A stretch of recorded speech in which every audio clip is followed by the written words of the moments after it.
Light, camera, action. Rashbehari মোড়, তপন থিয়েটারের ticket কাউন্টারের ঠিক পাশেই ছোট্ট একটা খাবারের দোকান।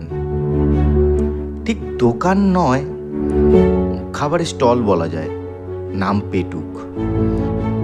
ছাতার তলায় একটি টেবিল রেখে আয়োজন করা হয়েছে মুখরোচক টিফিনের। ডুবো তেলে ভাজা হচ্ছে ভেজিটেবল চপ, লোটে ফ্রাই, চিকেন পকোড়া, সঙ্গে রয়েছে গরম গরম মটন ঘুগনি। থিয়েটারে নাটক দেখে বেরিয়ে বা অফিস থেকে বাড়ি ফেরার সময় সন্ধেটা কিন্তু পেটুকের সঙ্গে দারুণ জমে যাবে। কিন্তু খাবার স্টলের দিকে যদি একটু ভালো করে লক্ষ্য করেন, তাহলে মানুষের হাতে যিনি খাবার তুলে দিচ্ছেন তাকে দেখে একটু চমকে যেতে পারেন। কাঁচা পাকা দাড়ি, চোখে চশমা পরা লোকটিকে চেনেন অনেকেই।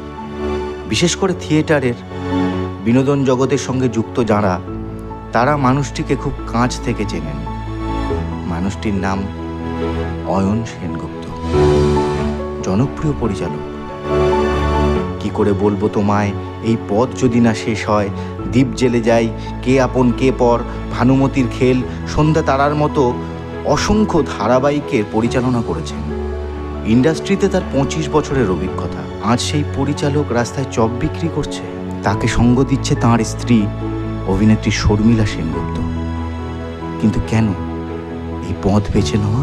একটাই কারণ হতে পারে, কাজ নেই। পরিচালক অয়ন সেনগুপ্ত সংবাদ মাধ্যমকে জানিয়েছেন, গত 2 বছর ধরে তার হাতে কাজ নেই, তাই বাধ্য হয়ে এই পথ বেছে নেওয়া।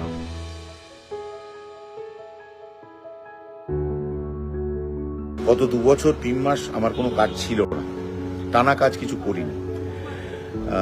2 দিন 5 দিন বা 1 মাস কারোর বদলি ডিরেক্টর হিসেবে কাজ করেছি, 1-2 ধারাবাহিকে অভিনয় করেছি।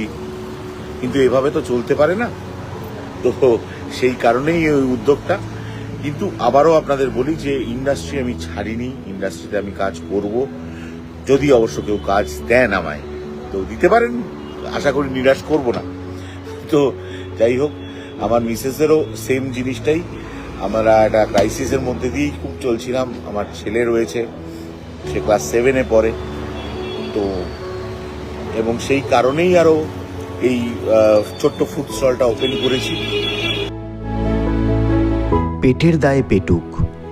পরিচালক ক্রাইসিসকে আর ফেস করতে চাইছেন না, তাই এই নতুন উদ্যোগ। এই খবরনের পক্ষ থেকে আপনার নতুন উদ্যোগকে আমরা সাধুবাদ জানাই। আপনি দিন যাপন করুন চপ, ঘুগনি আর সেই দিনের অপেক্ষায়, যেদিন আবার রোল, ক্যামেরা, অ্যাকশনের সাথে সাথে গমগম করবে ফ্লোর, আবার কল টাইম, শিডিউল, সিন আর ব্যাকআপ। এই খবরন।